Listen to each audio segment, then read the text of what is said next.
ప్రభు అయిన యేసుక్రీస్తు వారి పరిశుద్ధమైన నామం పేరిట అనేక ప్రాంతాల నుంచి మా ఆహ్వానాన్ని మన్నించి ఇక్కడికి వచ్చిన మీ అందరికీ మా హృదయపూర్వకమైన వందనాలు తెలియజేస్తున్నాను. నెత్తి మీద జుట్టు లేదేంటి, అజయ్ బాబుకు జుట్టు ఎక్కువగా ఉంటుంది, బోడిగుండు కొట్టినట్లుగా ఉందేంటి అని చూస్తున్నారు నా వైపు. నన్ను ఎంతగానో ప్రేమించిన జైలు అధికారులు నా తల మీద నుంచి జుట్టు తీసేశారు.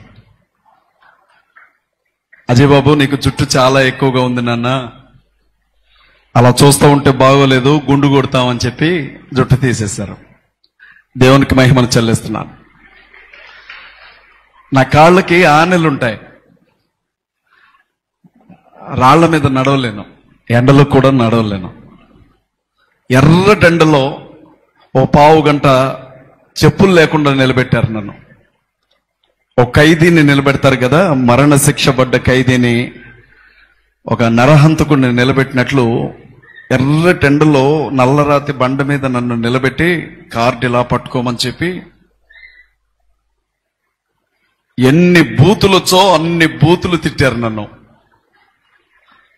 జైలధికారులకి కృతజ్ఞతలు చెప్తున్నాను. జైలధికారులకి నన్ను అరెస్ట్ చేసి తీసుకొని వెళ్ళిన రోజు నా ఒంటి మీద ఏ డ్రెస్ ఉందో 5 రోజుల పాటు అదే డ్రెస్ ఉంచారు తప్ప నా కోసం ఇంకొక టీషర్ట్ ఇవ్వడానికి కూడా జైలధికారులు ఒప్పుకోలేదు.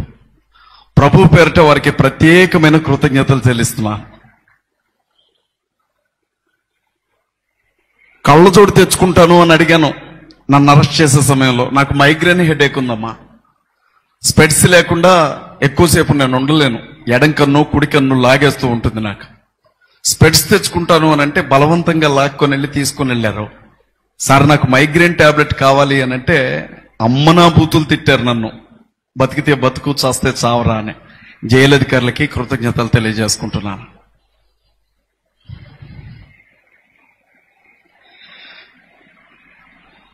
ప్రభువును బట్టి అవమానించబడ్డాను, ప్రభువును బట్టి దూషించబడ్డాను.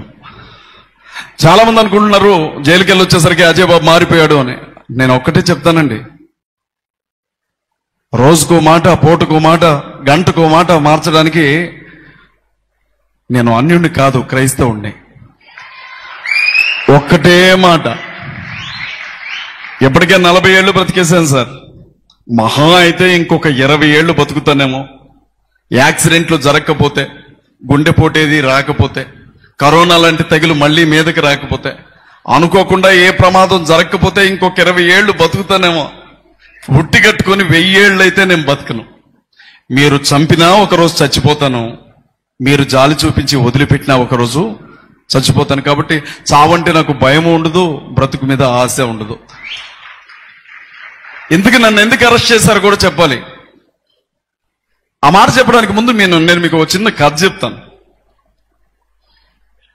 ఒక వీధిలో త్రాగుబోతు భర్త ఎప్పుడు చూడు బాగా తాగొచ్చి భార్యను పట్టుకొని కొడతా ఉండేవాడట. అతను కొట్టే ఆ దెబ్బలకి నొప్పులు తట్టుకోలేక అమ్మా అయ్యా అనుకుంటూ కేకలు పెట్టేదట ఆ తల్లి. పోలీస్ స్టేషన్కి వెళ్ళిందట. నా భర్త నాకు నరకం చూపిస్తున్నాడు అని కంప్లైంట్లు ఇచ్చి వచ్చిందట. కొన్ని రోజులు గడిచాయి, ఆవిడ్ని పోలీసులు అరెస్ట్ చేసి తీసుకొని వెళ్ళిపోయారట. ఎవరిని? ఆవిడ్ని. సార్ నన్ను అరెస్ట్ చేశారేంటి అని అడిగిందట ఆవిడ. అడిగితే, ప్రతిరోజు సాయంత్రం పూట నువ్వు ఒకటే న్యూసెస్ చేస్తున్నావట బజార్లో. ఇరుగు పొరుగు వాళ్ళందరూ ఆ కేకలు తట్టుకోలేకపోతున్నావు, ఆ అరుపులు తట్టుకోలేకపోతున్నావని నీ మీద కంప్లైంట్ ఇచ్చారు, న్యూసెన్స్ కేసు కింద నేను బుక్ చేసావన్నారట. వెంటనే ఆ తల్లందంట, న్యూసెన్స్ కేసు కింద నన్ను బుక్ చేయడం ఏంటి సార్? మా ఆయన ప్రతిరోజు తాగొచ్చి కుక్కను కొట్టినట్టు కొడుతుంటే సాయం చేయమని నొప్పులు తట్టుకోలేక అరిశానే తప్ప జనాలను ఇబ్బంది పెట్టడానికి కాదు అని అంటే పోలీసులు అన్నారట, మాకు అదంతా అనవసరం, నీ మీద న్యూసెన్స్ కేసు ఫైల్ అయింది అని జైలుకి పంపారట. ఇంకా నన్ను కూడా అట్లనే పంపించారు జైలుకి. నేనెందుకు జైలుకి పోయానో తెలుసా? నేనెందుకు జైలుకి వెళ్ళానో, నా మీద ఏ కేసులు పెట్టారో తెలుసా? బైబిల్ గ్రంథం దేవుడు ఆత్మ గనుక ఆయన్ని ఆరాధించువారు ఆత్మతోనూ సత్యముతోనూ ఆరాధించండి అని చెప్తోంది. నేనేమన్నానంటే, క్రైస్తవ సమాజం యేసుక్రీస్తును ఒక ఆత్మగానే చూస్తాం తప్ప ఆయన్ని మేము విగ్రహంగా చూడలేము అని చెప్పాను. ఆ మాట అన్నందుకి నా మీద కేసు పెట్టారు. చూడండి ఎంత గొప్ప కారణమో. ఆయన విగ్రహం కాదు, అలాంటిది ఒకవేళ విగ్రహం అయితే మీరు నాకు ఇస్తే నేను ఒక మాట నోరు జారాను.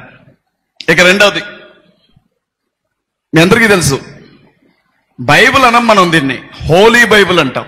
ఏమంటాం? హోలీ బైబిల్, పరిశుద్ధ గ్రంథం అంటాం. ఇలాంటి గ్రంథాన్ని పట్టుకొని బొక్కడా బైబిల్, ఇలాంటి గ్రంథాన్ని పట్టుకొని, క్షమించండి నన్ను ఆడబిడ్డల ముందు అంటున్నాను, లంజల పుస్తకం ఇలాంటి బైబిల్ను పట్టుకొని యేసుక్రీస్తును కన్న తల్లి రోమా సైనికుడితో పడుకొని యేసుని కంది అని మాట్లాడుతుంటే తట్టుకోలేకపోయాను. నేనేమన్నానంటే, బైబిల్ గ్రంథాన్ని బూతు పుస్తకం అనడానికి నోరెలా వస్తుందిరా నీకు, మరి మీ పురాణాల్లో ఉన్నవేంటి, అవి బూతులు కాదా అన్నాను. దాని మీద ఒక కేసు పెట్టారు. మీరు నమ్మండమ్మా,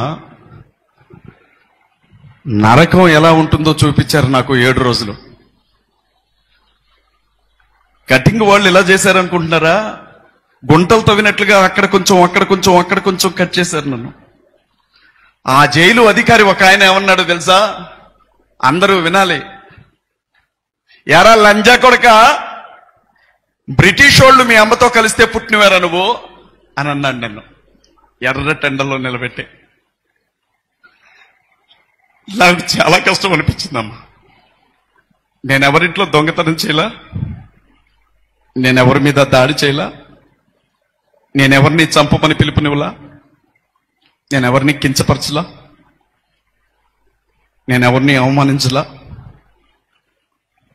ఉన్నది న్యాయం మాట్లాడినందుకు 7 రోజుల పాటు నా బిడ్డలకు దూరంగా నేను జైల్లో ఉన్నాను. పోలీసు అన్నలకి కృతజ్ఞతలు చెప్తున్నాను. ఎందుకంటే క్రీస్తు విషయమై నింద అనుభవించుట నాకు, శ్రమ అనుభవించుట నాకు మేలాయను అన్నట్లుగా నా తల మీద ఉన్న జుట్టును మాత్రమే తీయగలిగారు, కానీ నా ఆత్మవిశ్వాసాన్ని కించిత్తు కూడా కదిలించలేకపోయారు ఎవరు కూడా.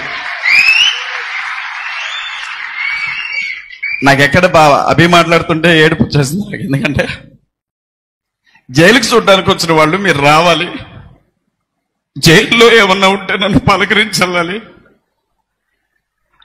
నా భార్య, నాకు 1.5 సంవత్సరం బాబు, 5 సంవత్సరాల బాబు, వాడికి బాగలేదు ఒంట్లో నన్ను అరెస్ట్ చేసే సమయానికి. నా బిడ్డకు కూడా పరిస్థితి సరిగా లేదు. వాళ్ళని తీసుకొని పోలీస్ స్టేషన్ ముందుకెళ్ళి నా భర్త ఎక్కడున్నాడో చెప్పండి అని దండం పెట్టి అడిగిందంట. మాకు తెలియదు అన్నారంట. అర్బన్ పోలీస్ స్టేషన్లో నుంచి ఎస్ఐ వచ్చాడు, ఆయన పేరు నేను చెప్పకూడదు. మాకు తెలియదు అన్నారంట. అంటే అప్పుడు నా భార్య ఏందంట, నా భర్తకి ఏదైనా జరిగితే ఇదే పోలీస్ స్టేషన్ ముందు పెట్రోల్ పోసుకొని తగలబడి చచ్చిపోతాను అని చెప్పిందట. ఆ మాట చెప్పి నీ పిల్లలు ఏడుస్తున్నారు అనంటే నా గుండె పగిలిపోయింది. నా వల్ల కాదు. నేను, నా భార్య, నా 2 పిల్లలు మాత్రమే ఉంటాం, ఇంట్లో ఇంకెవరు ఉండరు మాకు. వరే దేవుడు నాకు ఎంత చక్కని వాగ్దాటిచ్చాడు. ఎంత చక్కగా నేను పాటలు రాయగలను, కొద్దో గొప్ప పాడగలను, వాక్యం చెప్పగలను. నేను కూడా బైబిల్ గ్రంథంలో ఉండే మాటలు చెప్పి 4 రూపాయలు సంపాదించుకుంటే, ఈ రోజు నా భార్య 2 బిడ్డలను పట్టుకొని రోడ్డు మీదకి వచ్చి జైలు అధికారుల ముందు చేతులెత్తి దండం పెట్టాల్సిన గతి పట్టేదా అని అనిపించినప్పుడు ఏడ్చాను. ఇంకెప్పుడన్నా నన్ను జైల్లో పెడితే నా భార్య ఏడ్చింది, నా బిడ్డలు ఏడ్చారని చెప్పొద్దు. నేను చెప్తున్నా, ఇవాళ మన బతికి ఎలా ఉందో తెలుసా? ఇవాళ మనం అన్యాయం జరిగినా అన్యాయం అని చెప్పకూడదు, బైబిల్ గ్రంథాన్ని తగలబెట్టినా అన్యాయం అనకూడదు, యేసుక్రీస్తు ప్రభువును నోటుకొచ్చినట్లుగా తిట్టినా లంజా కొడక అన్నా మనం ఇదేం అన్యాయం అని అడగకూడదు. చర్చిలోనికి వచ్చి ఎవరైనా మనల్ని పట్టుకొని కొట్టినా ఇది అన్యాయం అని అడగకూడదు. మీ ఓటు హక్కు తీసేస్తామన్నా ఇది అన్యాయం అనకూడదు. మరీని పట్టుకొని బిచ్ అని పిలుస్తున్నా మనం ఇది అన్యాయం అనకూడదు. మన వాళ్ళని నడు రోడ్డు మీద నగ్నంగా ఊరేగించినా ఇది ఎక్కడి న్యాయం అని మనం అనకూడదు. రోడ్డు మీదకి మంచి మాటలు చెప్పడానికి వెళ్ళిన ఆడబిడ్డల కొంగులు పట్టుకొని లాగి మీ మొగుళ్ళకు సంపాదించుకోవడం చేత కాకపోతే పాస్టర్ల పెళ్ళాలను మా దగ్గరికి పంపండి, మీకు డబ్బులు ఇస్తామని అన్నారు. అది ఎక్కడ అన్యాయం అని అడిగినందుకే నన్ను అరెస్ట్ చేశారు. అజయ్ బాబు నోటి దురుసా నేను ఒక లాయర్ని సార్. నల్ల కోట్ వేసుకుంటే కోర్టులో నిలవబడితే నేను ఎలా వాదించగలనో నాకు తెలుసు. ఎవరి కోసం అండి నేను జైలుకి వెళ్ళింది? ఎవరి కోసం జైలుకి వెళ్ళాను నేను? మనది ప్రజాస్వామ్య దేశం, భారతదేశం. ప్రపంచ దేశాలన్నింటిలో అతిపెద్ద రాజ్యాంగం కలిగిన దేశం. ఈ దేశానికంటూ అధికారికమైన మతం ఏమీ లేదు. భారతదేశ రాజ్యాంగం ప్రకారంగా ఈ దేశంలో ఉండే అన్ని మతాలు చట్టం దృష్టిలో సమానమే. ఇక్కడ ఎవడైనా 18 సంవత్సరాల వయసు నిండిన వాడు తనకు నచ్చిన మతాన్ని స్వీకరించవచ్చు. ఇక్కడ ఎవడైనా తను ఇష్టపడినటువంటి దేవుణ్ణి నమ్ముకోవచ్చు. ఇక్కడ ఎవడైనా తను నమ్ముకున్నటువంటి దేవుని గురించి స్వేచ్ఛగా భావ ప్రకటన హక్కును ఉపయోగించుకొని ఎవరికైనా చెప్పొచ్చు. ఇది పేరుకు మాత్రమే అమలు జరుగుతున్నటువంటి దేశం. కానీ ఇక్కడ ఏం జరుగుతుందో తెలుసా? క్రైస్తవుల్ని, ముస్లిం సహోదరుల్ని, దళితుల్ని అంటరాని వీధి కుక్కలను చూసినట్లుగా చూస్తున్నారు మనల్ని. వాళ్ళ మన బతుకులు ఎలా అయిపోయాయో తెలుసా? పగడాల ప్రవీణ్ అన్నని యాక్సిడెంట్ అండి, మీరు హత్య అంటారేంటి? ఒప్పుకోకపోతే కేసులు పెడతామని వాళ్ళంత స్పష్టంగా చెప్తుంటే మీరు ఇంకా హత్య అంటారేంటి? యాక్సిడెంట్ అండి అది. యాక్సిడెంట్. రోడ్డుకి 9 అడుగుల దూరంలో మనిషి పడిపోయి ఉన్నాడు. మనిషి మీద బుల్లెట్ పెట్టేసింది కాళ్ల మీద నుంచి తల వరకు. యాక్సిడెంట్ అది, నమ్మండి మీరు. యాక్సిడెంట్ కాదని ఎలా అంటారు? మనిషి గుండెల మీద బూటుకాలతో తన్నిన గుర్తులున్నాయి, అయినా అది యాక్సిడెంటే అని నమ్మాలి మీరు.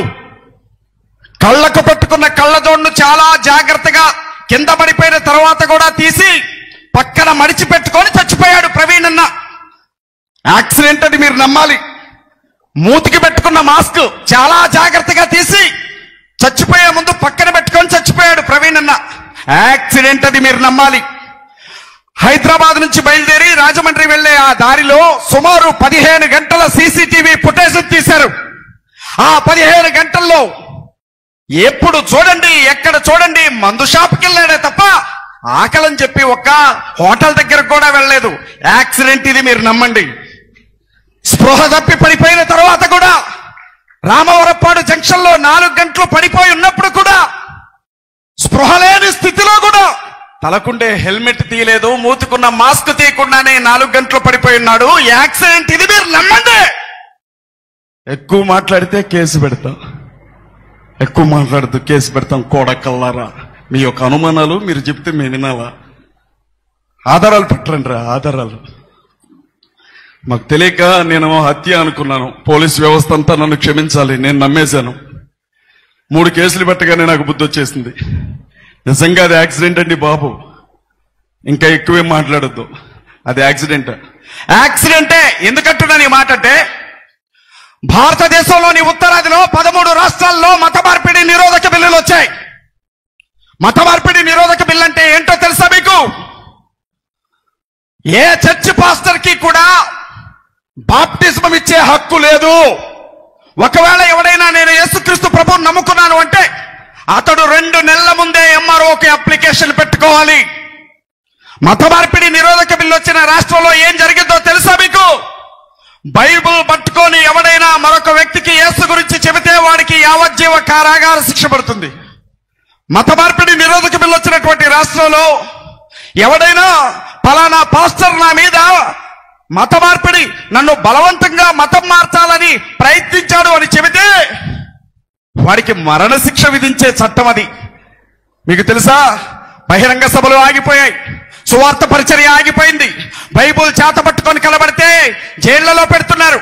గ్యాంగ్స్టర్స్ మీద నమోదు చేసే కేసులు ఒక్క ఉత్తరప్రదేశ్ లోనే 1000 మంది పాస్టర్ల మీద నమోదు చేసి జైళ్లలో నరకం చూపిస్తున్నారు. మత మార్పిడి, స్వస్థతా ప్రార్థనలు రద్దయిపోయాయి, స్వార్థ సభలు ఆగిపోయాయి. పాస్టర్స్ బిక్కుబిక్కులు తిరుగుతూ ఉన్నారు. ఆ 13 రాష్ట్రాల్లో ఉండే ఈ బిల్లు ప్రజాస్వామ్యానికి గొడ్డలి పెట్టువంటిది అని పగడాల ప్రవీణ్ అన్న 4 సంవత్సరాల క్రితమే సుప్రీం కోర్టులో ఒక పిటిషన్ మూవ్ చేశాడు. భారతదేశంలో అదే బిల్లు ఒకవేళ దక్షిణాదిలో ఉండే మన తెలంగాణ, దక్షిణాదిలో ఉన్న మన ఆంధ్ర, దక్షిణాదిలో ఉన్న మన తమిళనాడు, దక్షిణాదిలో ఉన్న మన కర్ణాటక, దక్షిణాదికి చెందిన కేరళ, అండమాన్ నికోబార్ దీవులు, లక్షద్వీప్, పాండిచ్చేరి ప్రాంతాలకు కూడా వస్తే సేవకులందరినీ చంపుతారు అని చెప్పి సుప్రీంకోర్టులోనికి వెళ్లి పిటిషన్ వేసి రేపంటే రేపే వాళ్ళు 4 లాయర్లను పెడితే క్రైస్తవుల పక్షాన నేను ఒక్కడే వాదిస్తాను అని రేపు సుప్రీంకోర్టుకు వెళ్లాల్సినటువంటి రోజు. 13 రాష్ట్రాల గవర్నమెంట్లను భయపెట్టిన ఆ వ్యక్తి తాగి తాగి తాగి తాగి పాపం రోడ్డు పక్కన పడిపోయి చచ్చిపోయాడు, యాక్సిడెంట్ అయ్యి. నమ్మండి, నమ్మాలి సుమా. 2,000 కోట్ల రూపాయల ఆస్తున్న మనిషి, 2,000 కోట్ల రూపాయల ఆస్తున్న మనిషి, 2 ఆడబిడ్డలు చాలరని 8 మంది అనాథ పిల్లల్ని ఇంట్లో తెచ్చి పెట్టుకుని వాళ్ళని పెంచి పోషించి పెళ్లిళ్ళు చేసిన మనిషి, 200 మంది అనాథ పిల్లలకి ప్రతి నెల అన్నం పెట్టే మనిషి, ప్రతి నెల 20 లక్షలు శాలరీ ఇచ్చే మనిషి కోదాళ్ళలో ఒకసారి మందు కొనుక్కున్నారు, ఏలూరులో ఒకసారి మందు కొనుక్కొని తాగి తాగి తాగి సీసీ కెమెరాల్లో కనబడుతున్నానా లేదా అని చెప్పి కనబడి కనబడి కనబడి ఆధారాలన్నీ ఇచ్చి చచ్చిపోయాడు పాపం. యాక్సిడెంట్ లో చచ్చిపోయాడు. నేను మళ్ళీ చెప్తున్నా, ఎవరైనా హత్య అంటే ఐజీ గారు కేసు పెడతానన్నారు. జాగ్రత్త, జాగ్రత్త తమ్ముడు, ఇది యాక్సిడెంట్ అని నమ్మండి. మర్యాదగా చెప్తున్నా, యాక్సిడెంట్ అండి, యాక్సిడెంట్ ఇది. అది యాక్సిడెంట్. అజయ్ బాబు మత విద్వేషాలు రెచ్చగొట్టేవాడు, రోడ్డు పక్కన నోట్లో గంజా వేసుకుని తిరిగేవాడిగా. చదువుకున్నానా, బిఏ చదువుతూ కాకతీయ యూనివర్సిటీలో గోల్డ్ మెడల్ తీసుకున్నాను, ఉస్మానియా యూనివర్సిటీలో LLB చేసి టాప్ ర్యాంకర్ని నేను. మాట్లాడడం తెలుసా నాకు తెలుసా? నాకు తెలియక మాట్లాడితే నన్ను తీసుకెళ్లారు. నాలాంటి వాడిని అసలు ఎన్కౌంటర్ చేయాల్సింది వదిలేశారు. ఇంకా మీరు మాట్లాడుతున్నారేంటి అజయ్ బాబు గురించి? ఆంధ్ర రాష్ట్రంలో ఎలాగో మహాకూటమి ప్రభుత్వం వచ్చింది, తెలంగాణలో త్వరలోనే పెద్దోళ్ళు గవర్నమెంట్ తెచ్చుకుంటారు. అప్పుడు మన 2 రాష్ట్రాల్లో మత మార్పిడి నిరోధక బిల్లుని తీసుకురావాలన్నది వాళ్ళ ఆలోచన. ఎదురు తిరిగి మాట్లాడుతున్నటువంటి అజయ్ బాబు ఎవడీడు కోన్కిస్కా గొట్టంగాడు అని చెప్పి అరెస్ట్ చేశారు నన్ను. ఇది జరిగింది. నేనేమంటానంటే, ఎక్కువసేపు మాట్లాడినా ఇక్కడ పోలీసులు ఉంటారు, ఇన్వెస్టిగేషన్ ఆఫీసర్స్ ఉంటారు, ఇంటెలిజెన్స్ డిపార్ట్మెంట్ వాళ్ళు ఉంటారు, పక్కనే పెద్ద ఆయన ఆఫీస్ కూడా ఉంది. ఇదంతా వద్దు, ఇదంతా వద్దు. మీరు చర్చిలు పడగొట్టడం ఎందుకు, పాస్టర్లను చంపడం ఎందుకు, బైబిల్ తగలబెట్టడం ఎందుకు, రోజు గంటల తరబడి యూట్యూబ్ ఛానల్స్ పెట్టుకుని అమ్మనా బూతులు క్రైస్తవులను తిట్టడం ఎందుకు, మా ఆడబిడ్డలను నగ్నంగా ఊరేగించడం ఎందుకు, మణిపూర్ లాగా అన్ని రాష్ట్రాలను చేయడం ఎందుకు? మీకు అడ్డెవరు? మా క్రైస్తవులు, మా ముస్లింలు, మా దళితులే కదా. కులం పేరుతో దళితులు పాకిస్తాన్కి జయగొడతారని ముస్లింలు, మత మార్పిడి గాళ్ళని క్రైస్తవులనే కదా మీరు టార్గెట్ చేస్తుంది. నిషేధం విధించండి మా 3 జనాల మీద. విధించి పెట్టలను కాల్చినట్లు మమ్మల్ని కాల్చేశారంటే దేశం మీ సొత్తు అయిపోద్ది. మంచి ఆలోచన చెప్తున్నాను. అందరినీ ఒక్కసారి లేపేశారో అసలు ఏ గొడవ ఉండదు. అప్పుడెవరు మాట్లాడరండి, అప్పుడెవరు మాట్లాడరు. నాలాంటోడు బయట ఉండకూడదండి బాబు, తప్పు కాదు. రేపు భారత రాజ్యాంగాన్ని మారుస్తానంటుంటే రాజ్యాంగం లేనప్పుడు ముడ్డి చుట్టూ తాటాకులు కట్టి, మోతకు ముందు కట్టి, చదువుకు దూరం చేసి, గుడికి దూరం చేసి, వేదాలు చదివితే నాలుకలు కోసి, చెవుల్లో సీసాలు పోసి, అంటరాని వాళ్ళని నడుచుకుంటూ వెళ్లే దారిలో కల్లాపులు చల్లిన మా బతుకులు మళ్ళీ మాకు కావాలి. మేము ఎలా బతకాలో తెలుసా? దేవదాసి వ్యవస్థలుగా మారిపోవాలి. మా ఆడబిడ్డల్ని ఎవరు పడితే వారు అనుభవించాలి. మేమేమైపోవాలా? జోగినీలుగా మారాలి. ఊరంతా మా ఆడబిడ్డల్ని తీసుకొని వెళ్ళిపోవాలి. మళ్ళీ సతీ సహగమనం కావాలి, బాల్య వివాహాలు జరగాలి. మా వాళ్ళందరినీ మీరు ఓట్ల కోతలు కూసుకోవాలి. అప్పుడు మీరు బాగుంటారు. మాకు బుద్ధి వచ్చింది. రాజ్యాంగాన్ని మార్చాలండో. క్రైస్తవులకి ముస్లింలకి ఉండే ఓటు హక్కు రద్దు చేస్తారట. నేను ఆ మాట చెప్పనా? అరే, ఇంత జరిగితేనే, ఓటు హక్కు ఉంటేనే ఒక్క పార్టీ ఓడు మాట్లాడాలి మన గురించి. మాట్లాడారా? సరే, బీజేపీ మాట్లాడలేదు అంటే మనం అంటే పడదు అనుకుందాం. బీఆర్ఎస్ మాట్లాడలేదు అని అంటే పోనీ వాళ్ళు కూడా పర్వాలేదు అనుకుందాం. కాంగ్రెస్ ఏమన్నా మన కోసం మాట్లాడిందా? ఒక్క మాట. ఆంధ్రాలో సరే, తెలుగుదేశం మాట్లాడలేదు, జనసేన మాట్లాడలేదు, బీజేపీ మాట్లాడలేదు అంటే ఓకే అనుకుందాం. షర్మిలారెడ్డి గారి భర్త పాస్టర్ గారే షర్మిలా రెడ్డమ్మన్న నోరు తెరిచి కాంగ్రెస్ పార్టీ అధ్యక్షురాల హోదాలో ఒక్క మాట మనకు మద్దతుగా మాట్లాడిందా? చివరికి కనీసం నేను క్రిస్టియన్ని, బైబిల్ చదువుతా, రోజు ప్రార్థన చేసుకుంటా అని చెప్పిన జగనన్న మన పక్షాన 2 మాటలు మాట్లాడా? పిచ్చోడు పిచ్చోడు పిచ్చోడు అని మనం అందరం ముద్రేశామే. ఆ కేఏ పాల్ ఒక్కడే కొట్లాడుతున్నాడు ఇవాళ. మీకు తెలుసా, మీడియా ఆయన ఒక బఫూన్ చేసింది. ఇవాళ టర్కీలో ఇరు దేశాలకి మధ్య శాంతి ఒప్పందాల కోసం టర్కీలో కూర్చున్నాడు ఆ మగాడు. ఇక్కడ మేసాలు తిప్పి తొడలు జర్చే వాళ్ళని గేటు దగ్గరకు కూడా రానియరు, కుక్కలను కొట్టినట్టు కొడతారు వాళ్ళు అక్కడ. అయినా కేఏ పాల్కి పాపం 10 ఓట్లు కూడా పడలా. నేను విషయం చెప్తున్నా. చివరిగా ఒక మాట చెప్పనా, నిన్ను కొడితే ఏ పార్టీ రానప్పుడు నీకు పార్టీలు ఎందుకు? నీ చర్చలను పడగొడితే ఏ పార్టీలు రానప్పుడు నీకు పార్టీలు ఎందుకు? నీ బైబిల్ తగలబెడితే ఏ పార్టీ రానప్పుడు నీకు ఆ పార్టీలు ఎందుకు? నీ బిడ్డలకి ఏ ఉద్యోగం ఇవ్వడానికి ఒక చట్టం లేనప్పుడు నీకు ఆ పార్టీలు ఎందుకు? ఓట్లు వేయడానికి తప్ప నువ్వు దేవునికి పనికిరావని చెప్పిన ఏ పార్టీనైనా నేను చెప్తున్నాను, దయచేసి ఈ రాజకీయ పార్టీలని గజ్జి కుక్కలను చూసినట్లుగా దూరంగా పెట్టండి. ఈ క్షణాన తీర్మానం చేసుకోండి. అరే బాబు, నీ నుండి నాకెంత దూరమో నా నుండి నీకు అంతే దూరం. కదలబడుతున్నారా? భారతదేశంలో క్రైస్తవులు, ముస్లింలు, దళితులు కలిపితే 100లో 50% మంది ఉన్నామే. మా ఓట్లు అవసరం లేకుండానే గెలవండి చూస్తాం. మా మద్దతు లేకుండానే గెలవండి చూస్తాం. సింపుల్ తెలుసా, పెద్ద పెద్ద పాస్టర్స్ అందరినీ సైడ్కి తప్పిస్తే మిగిలిన పాస్టర్లు భయపడతారన్న కుట్ర నడుస్తోంది భారతదేశంలో. పాస్టర్స్ ని కాపాడుకోవాలి. ఈ మాట చెప్పి నేను ముగిస్తాను. నిన్న ప్రవీణ్ అన్న, మొన్న ప్రవీణ్ అన్న, నిన్న అజయ్, ఈరోజు స్టీవెన్ అన్న కావచ్చు, అభినయ్ కావచ్చు, రేపు ఇంకొకరు కావచ్చు. ఇదే ప్లేస్ లో కానీ వాళ్ళ మత పెద్దలుండుంటే ఎలా ఉండేదో ఒక్కసారి ఆలోచించండి. వాస్తవం కాదమ్మా? వాస్తవం కాదా? నేనేమంటున్నాను అంటే, ముస్లింలైనా క్రైస్తవులైనా అబ్రహాము గారి సంతానమే. ఒకరు హాగరు బిడ్డలైతే మరొకరు శారమ్మ బిడ్డలో. దళితులు ఈ 2 వర్గాల్లో ఉన్నారో ముగ్గురం రక్త సంబంధికులమే అన్న విషయాన్ని మనం మర్చిపోవద్దు. మనకు వేరే ఆప్షన్ లేదు. నేను చెప్తున్నాను, అన్న మాట్లాడుకుంటున్నాడు, చచ్చిపోయిన తర్వాత శాంతి ర్యాలీలు చేస్తారా? నేను బాగుండేది తెలుసా. ఈరోజు అసలు నేను చచ్చిపోయి ఉంటే ఖమ్మంలో ఒక 5,000 మంది వచ్చేవాళ్ళు ర్యాలీకి. నేను చచ్చిపోలా, లేకపోతే చాలా మంది జనం వచ్చేవాళ్ళండి.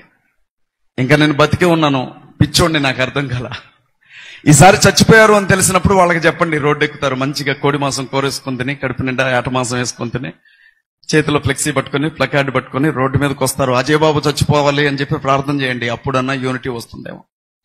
ప్రవీణ్ పగడాల అన్న ఎప్పుడు అనేవాడట ఆయన పెద్ద బిడ్డతో, నా ప్రాణానికి ప్రమాదం ఉందని ఇన్నిసార్లు చెప్తున్నా క్రైస్తవులు ఏకం కావట్లా, నేను చచ్చిపోతే అన్నా వీళ్లలో యూనిటీ వస్తుందేమో అనేవాడట. భూమి మీద బ్రతుకున్నంత కాలం ప్రవీణ్ పగడాల చేయలేని పని ఆయన మరణం తర్వాత జరిగింది. ఈ టైంలో నేను ఒక మాట చెప్తా. ప్రశాంత్ అన్న ఎవరెవరో యూట్యూబ్ వేదికల మీద నేను అజయ్ బాబు కోసం పిటిషన్ వేశానంటాడు ఒక పెద్ద లాయర్. అజయ్ బాబు అన్న నేనే వాదిస్తున్నాను అంటాడు ఇంకొక లాయర్. అజయ్ బాబు కోసం కొట్లాడుతుందని నేనే అంటారు. నాకు ఆశ్చర్యం అనిపించింది, అసలు వీళ్ళతో నేను ములాఖత్ కూడా కాల. అర్ధరాత్రి లేక అపరాత్రి లేక నా కోసం కొట్లాడింది అడ్వకేట్, హైకోర్టు అడ్వకేట్స్ ఇక్కడ ఉన్నారు. ప్రశాంత్ గారు, కిరణ్ గారు, ప్రశాంత్ అక్క, జ్యోతక్క, ఆ 4 మాత్రమే నా కోసం కొట్లాడినారు. మీకు తెలుసా, రే మీవాడు బలిసి కొట్టుకుంటున్నాడు రా, మా దేవీ దేవతల గురించి మాట్లాడుతున్నాడు అని చెప్పినటువంటి సిఐ తెల్లారు నన్ను ఏమన్నాడో తెలుసా? నా చేతులు పట్టుకొని మీ లాయర్ గారిని దయచేసి కోర్టులో నా మీద కేసు వేయొద్దని చెప్పండి అని బతిరాడా. నన్ను చుక్కలు చూపించారు అక్కడ. పట్టపగల మీటింగ్ అంటే మీరు 1000 మంది రాలా? అజయ్ బాబుని అరెస్ట్ చేశారని తెలిసి హైదరాబాద్ లో 500 మంది వచ్చి కూర్చున్నారు స్టేషన్ ముందు అర్ధరాత్రి పూట. జూలు వదిలే సింహాలు నిద్రలో ఉన్నాయి ఎన్ని రోజులు. కోతులు తిరిగినాయి పక్కన, కుక్కలు తిరిగినాయి పక్కన, ఎలుకలు తిరిగినాయి పక్కన, పందులు తిరిగినాయి. ఎందుకంటే నిద్రపోతున్నాయి. ఇప్పుడు లేచినాయి ఆ సింహాలు. క్రైస్తవ సింహాలు నిద్ర లేచినాయి. అవి పడుతూనే ఉంటే పొడిచి లేపారు, తోక నరికారు, మెడ నరికారు, జుట్టు నరికారు. నీకు దిక్కులేదే, నువ్వు లే అన్నారు. లేచినాయి క్రైస్తవ సింహాలు. ఏమైతుంది? మహా అయితే ఇంకొక వారం రోజులు నన్ను జైల్లో పెడతారేమో, ఇంకొక 10 రోజులు అడిషనల్ గా. ఈసారి ఉన్న జుట్టంతా తీసి నున్నగా గుండుకేస్తారేమో. తప్పే ఉంది? యేసుక్రీస్తు ప్రభు కోసం పౌలు తలనేలాలు ఇచ్చాడు. నేను కూడా గుండు కొట్టించుకోవడానికి ఈసారి అరగుండు కొట్టండి, అప్పుడు ఇంకా బాగుంటుంది. ఎట్లా తీయొద్దు, ఎట్లా తీస్తే బాగోదు. ఇలా కొంచెం అరగుండు ఇలా కొడితే అప్పుడు గాని బాగుంటుంది. నాకు జరిగిన అవమానం కాదు ఇది, యావత్ క్రైస్తవ సమాజానికి జరిగిన అవమానం ఇది. మా ఆవిడ అక్కడ కూర్చొని చూస్తా ఉంది, పిచ్చి మొహంది. ఎప్పుడు నాతో అంటది, నీకెందుకయ్యా, నీకెందుకు చిన్నపిల్లలు అని. గుండె పగిలి చచ్చిపోద్దాం అనుకున్నా నేను. నన్ను అరెస్ట్ చేశారు. ఎలాగో తెలుసా, ఇంటి ముందు ఏదో దొంగల పడ్డట్లుగా ఉరుకొచ్చారు. వాళ్ళు పోలీసులు అని నమ్మడానికి నాకే ఆధారం లేదు. ఒక్కొక్కడు 3 బొట్లు పెట్టుకున్నాడు. నేను చెప్తున్నాను, నమ్మండి. వాళ్ళు వేరే సంఘాల కార్యకర్తల నన్ను చంపుతానని బెదిరించారు. అప్పటికే నేను ఖమ్మంలో కేసు పెట్టాను, 5 మీద ఎఫ్ఐఆర్ కూడా అయింది. నా పోలీసులు రక్షణ కల్పిస్తారు అని నేను పోలీస్ స్టేషన్ లో నా ప్రాణానికి హాని ఉందని కేసు పెడితే పోలీసులే నన్ను తీసుకెళ్లారు. అనుకుంటున్నాను, జన్మంటూ ఒక తల్లి చెప్పిన మాట చెప్పి నేను ముగిస్తున్నాను. ఏంటో తెలుసా, నా బిడ్డని కష్టపడైనా పోలీస్ ఆఫీసర్ని చేయాలనుకున్నాను, కానీ అడుక్కొని తినమనైనా చెబుతాను, కానీ పోలీస్ జాబ్కు మాత్రం వెళ్ళొద్దని చెప్తాను అని చెప్పి ఒక పిల్ల నాకు స్టేట్మెంట్ పెట్టింది, ఒక తల్లి నాకు రాసి పెట్టింది. కష్టం వచ్చినా, బాధ వచ్చినా, ఇబ్బంది వచ్చినా, న్యాయం జరిగిద్దని మీ దగ్గరకు వచ్చే మా మీద మీరు ప్రతాపం చూపెడితే మేము ఎక్కడికి వెళ్ళాలా? మాకు సాయం చేసేది ఎవరు? పోలీసుల విషయం గురించి ఆలోచించాలా? ఏది ఏమైనా హైదరాబాద్ నుంచి వచ్చిన వాళ్ళు ఒకసారి లేచి నిలబడండి దయచేసి. హైదరాబాద్ పట్టణం నుంచి వచ్చిన వాళ్ళు,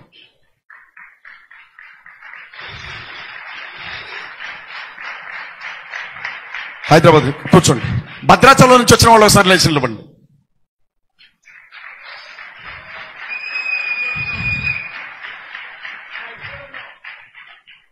ఇక్కడ కూడా ఉన్నారు, మీరు కూర్చోండి. ఇప్పుడు ఖమ్మం నుంచి వచ్చిన వాళ్ళు ఒకసారి లేచి నిలబడండి. ఓన్లీ ఖమ్మమేనయ్యా మాది.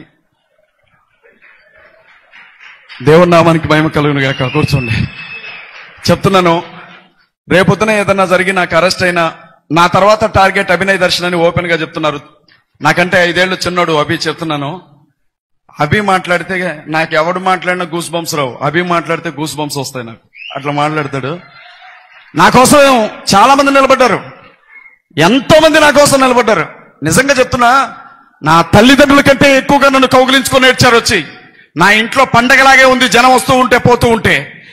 కానీ అభి ఆ చిన్న తల్లిని తీసుకొని తన భార్యని వెంట పెట్టుకొని రాజమండ్రిని వదిలేసి హైదరాబాద్ పట్టణంలో వారం రోజుల పాటు ఉదయం ఒక లైవ్, మధ్యాహ్నం ఒక లైవ్, సాయంత్రం ఒక లైవ్, పిచ్చోడు తిరిగినట్టు తిరిగి ఏం జరుగుతుందో చెప్పాడు. అభి లేకపోతే అసలు నాకేం జరుగుతుందో బయట ప్రపంచానికి తెలిసేది కాదు. రెండవది, నా తమ్ముడు మట్టి ప్రసాద్. ఆయన కొంచెం కోపం ఎక్కువ, తప్పుగా మాట్లాడుంటే క్షమించండి ఆయన. కానీ ఒకటే ఆయన అన్నాడట, నేను పెట్రోల్ తాగుతాను, నన్ను వదిలేయండి దయచేసి అని అడిగాడట. స్టేషన్ ముందు నేను పెట్రోల్ పోసుకుంటాను అన్నట్ట. చిన్న పిల్లలండి, మీరందరూ చూపించిన ప్రేమ ఈరోజు నా కుటుంబాన్ని నిలబెట్టుకోవడానికి కారణమైంది. ఖమ్మం దైవజనులు, పాస్టర్స్ ఫెలోషిప్ నాయకులు, ఎక్కడెక్కడి నుంచో కదిలొచ్చినటువంటి పెద్దలు, పివి యోహాన్ అన్న, రాజాజీ అన్న, వరప్రసాద్ అన్న, స్టీవెన్స్ అన్న.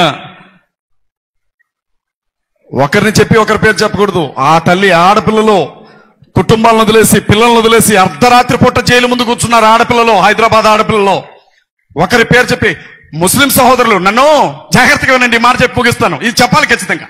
పిటి వారెంట్ వేశారు, నాకు బెయిల్ రాకూడదని. ఒక కేసు ఉండగానే ఇంకో కేసులో పిటి వారెంట్ వేస్తే ముస్లిం సహోదరులు ఇద్దరు నన్ను కోర్టు నుంచి జైలుకి తీసుకెళ్ళడానికి, జైలు నుంచి కోర్టుకి తీసుకెళ్ళడానికి వచ్చారు. ముస్లింస్ ఇద్దరు వచ్చి నా చేతులకి, అతను రాగానే నా చేతులకి బేడీలు అయిపోయాడు. నా ముఖంకెళ్ళి చూసి మీరెవరు అన్నాడు. నేను అజయ్ బాబుని అన్నాను. మీరు నమ్మండి, బేడీలు తీసేసి జేబులో పెట్టుకున్నాడు. జాగ్రత్తగా తీసుకొచ్చి జైలు ఫుడ్ తింటుండో లేడో అని చెప్పి ఇంటి దగ్గర నుంచి తెచ్చుకున్న అన్నం నా కడుపు నిండా పెట్టి పంపించాడు నన్ను జైల్లో.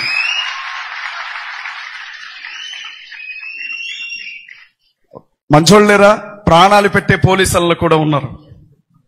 మీ అందరికీ కృతజ్ఞతలు చెల్లిస్తూ ఈ కార్యక్రమాన్ని ఇక్కడితో ముగిస్తూ ఉన్నాం. దేవుని చిత్తమైతే మళ్ళీ మనం కలుద్దాం. నా కోసం, నా కుటుంబం కోసం, నా భార్య బిడ్డల కోసం ప్రార్థించిన ప్రతి ఒక్కరికి, సహకరించిన ప్రతి ఒక్కరికి న్యాయవాదులతో సహా కృతజ్ఞతలు తెలియజేసుకుంటూ సెలవు తీసుకుంటున్నాను. Praise the lord.